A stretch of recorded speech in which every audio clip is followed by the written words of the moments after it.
ভগবানকে দেখতে পেলাম, গিয়ে দাঁড়ালাম, বাবা কৃষ্ণ আমি তোমার মা আর তুমি আমার ছেলে।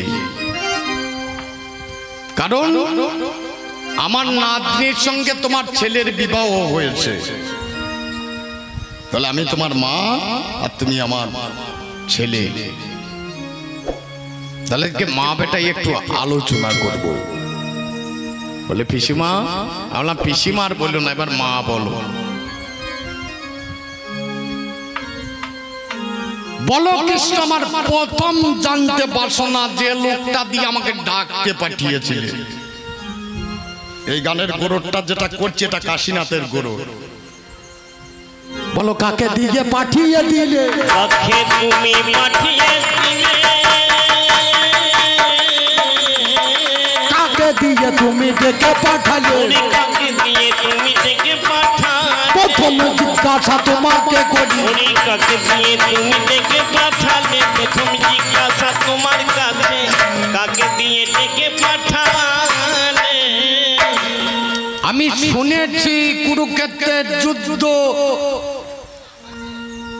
তুমি যখন শুরু করবে শুরু হবে, তুমি যখন শেষ করবে শেষ হবে। মনে করুন আপনাদের মাঠে ফুটবল খেলা, দুটি দল এসেছে, রেফারি এসেছে, লাইসম্যান এসেছে, দর্শক এসেছে। খেলা শেষ হয়ে গেছে, রেফারি বাঁশি বাজিয়ে দিয়েছে, খেলা শেষ। রাত্রি 12টার পরে ওই গ্রাউন্ডে আবার ওই রেফারি আসবে বেড়াতে। কুরুক্ষেত্রের যুদ্ধ শেষ হয়ে গিয়েছে, আবার সেই কুরুক্ষেত্র মাঠে রাতের বেলায় তোমার আবির্ভাব কেন? তোমার তো কথা ছিল আমি রাতের বেলায় কুরুক্ষেত্র মাঠে আসবো না, আমি সকাল হলে আসবো, সন্ধ্যার আগে আমি চলে যাব দ্বারকায়। আমি তোমাকে জিজ্ঞেস করছি, বলো কি জন্য তুমি রাতে এসেছো? কি জন্য তুমি রাতে এসেছো? বলো কোন প্রয়োজনে তোমার রয়েছে? কি জন্য তুমি রাতে এসেছো? কোন প্রয়োজন তোমার হয়েছে? কি জন্য তুমি রাতে এসেছো? আমি শুনতে পেলাম কানে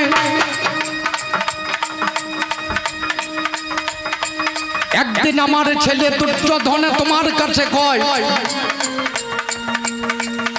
অর্জুনে গিয়ে তোমাকে আমন্ত্রণ জানায়। কৃষ্ণধনে সেদিন বলেছিল আমি কপট নিদ্রায় থাকবো। কপট নিদ্রা মানে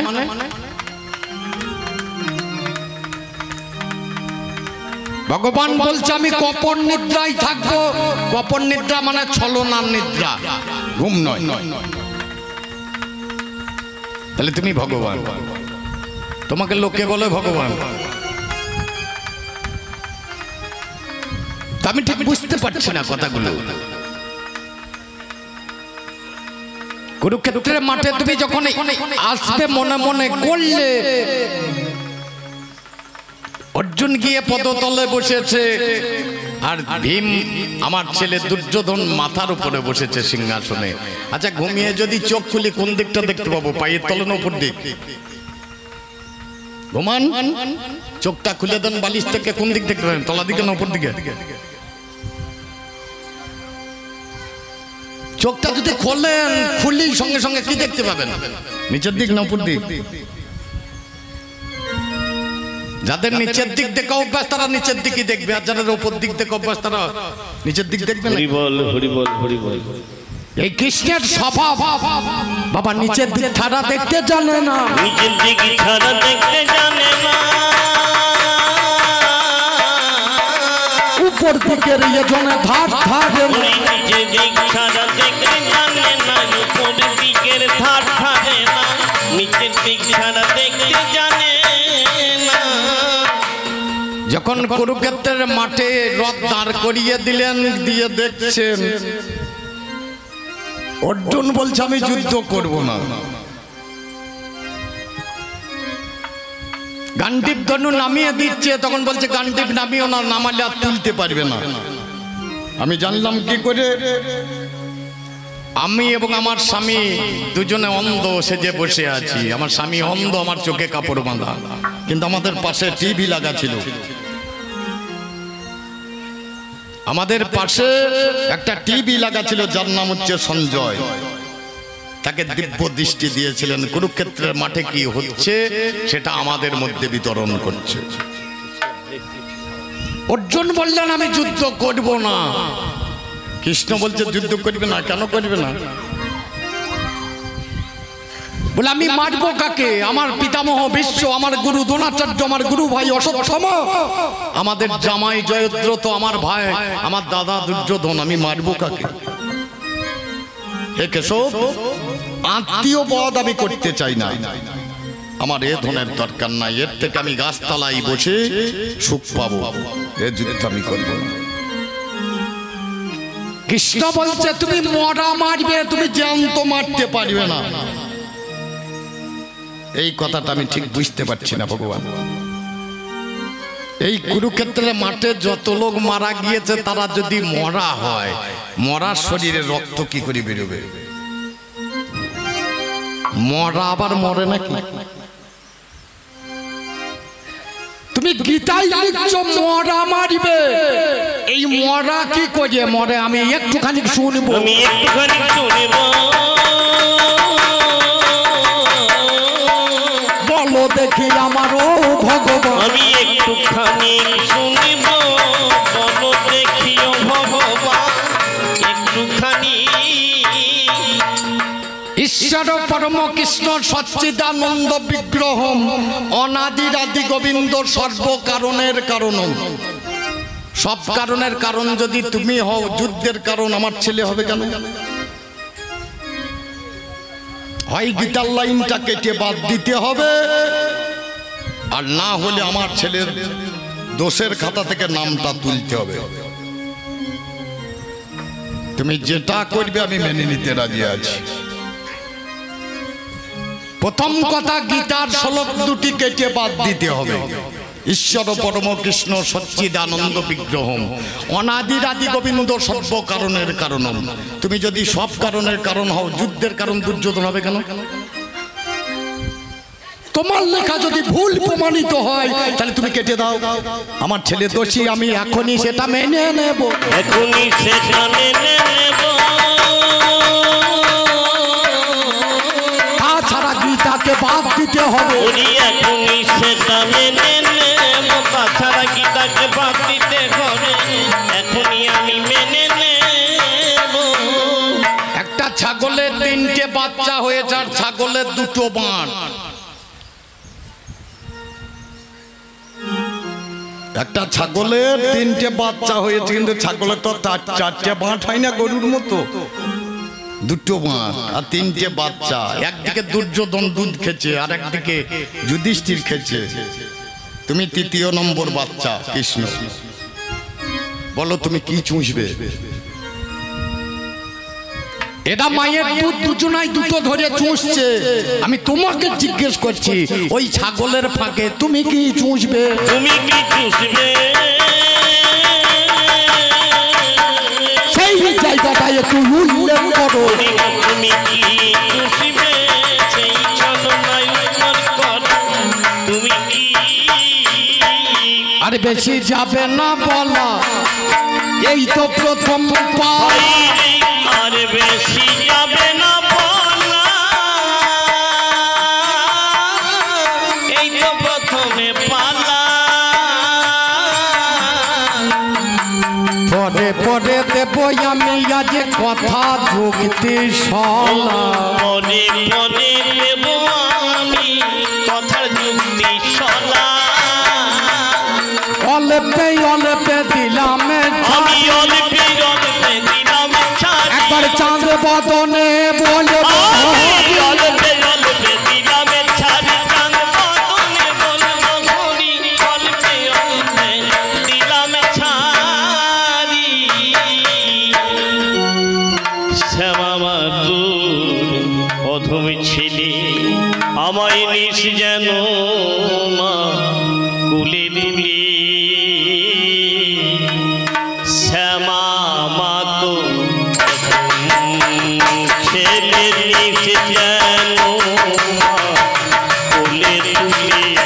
শ্যামা মাতুর অধম ছেলে নিস যেন মা কুলে তুলে তুলে শ্যামামা তোর ধুম ছেলে নিচ যেন মা তুলে তুলে শ্যামামা তো অধম ছেলে।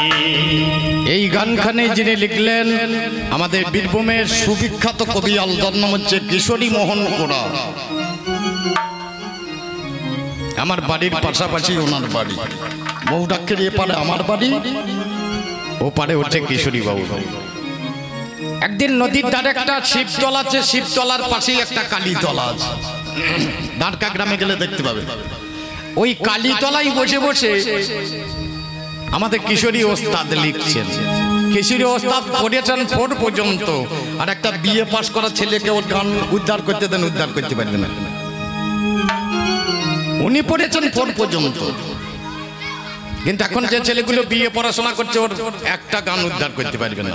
লিখছে জগজন নন্দিনী নগনন্দিনী, চিদানন্দ দেশে চিদাকাশে চিদ ঘন চন্দিনী। এই চিদানন্দ দেশে চিদাকাশে চিদ ঘন চন্দিনী, একটা ভালো শিক্ষিত ছেলেকে ডেকে নেওয়া অর্থটা করে দিতে বলুন। তাহলে তখনকার দিনে 4 পাস করার একটা দাম ছিল নাকি বলুন। এই কিশোরীকে সরস্বতীর বরপুত্র বলতো। বাবা কিশোরী কয় এলো বেশি, চাইব না মা ইহার বেশি।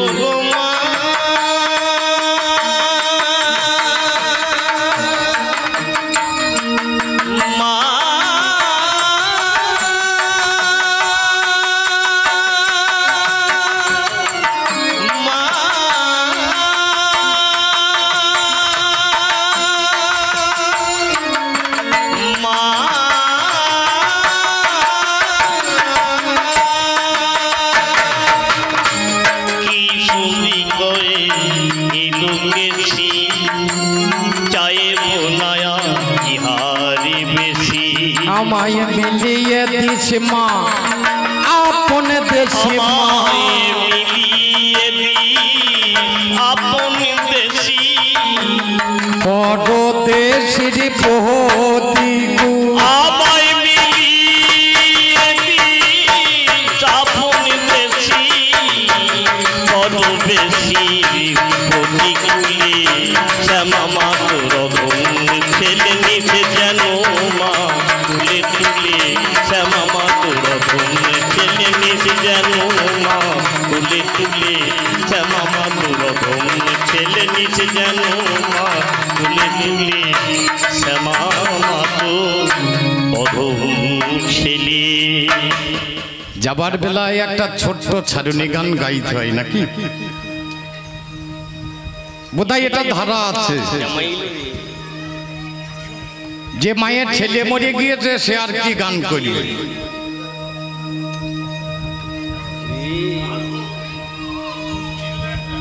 মা যার গিয়েছে সে বুঝতে পারছে, যার আছে সে তো আর বুঝতে পারবে না।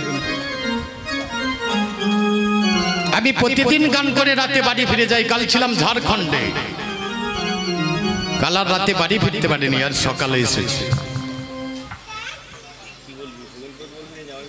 বাড়ি যখন ফিরে যেতাম মা বলতো, বাবা বললো রসরাজ এলি, এলাম বাবা, গান কেমন হলো রে? বেশ হলো। মা এসে কাছে দাঁড়িয়ে বলতে, আরে ওখানে মেয়েরা বেশ আদর করেছে তো। একদিন রাগ হয়তো বললাম, তোমার মতো আদর আর কেউ করতে জানো না, জানো? আমি মা বাবার একটাই ছেলে, তোমার ভাই বোন কেউ নাই। তারপরে লকডাউনের সময় মা চলে গেল আমাকে ছেড়ে দিয়ে। এখন যখন বাড়ি ফিরে যাই, ব্যাগটা নিয়ে ঢুকি, বাবা বলে রসরাজ এলি? এলাম। গান ভালো হয়েছে? হলো। ঘরে ঢুকতে গিয়ে মায়ের ওই কথাটা শুনতে পাই না, তখন 2 ফোঁটা চোখের জল ফেলতে ফেলতে ঘরের মধ্যে যায়। তোমরা মায়ের প্রাণে কেউ জানো গো ব্যথা দিও না,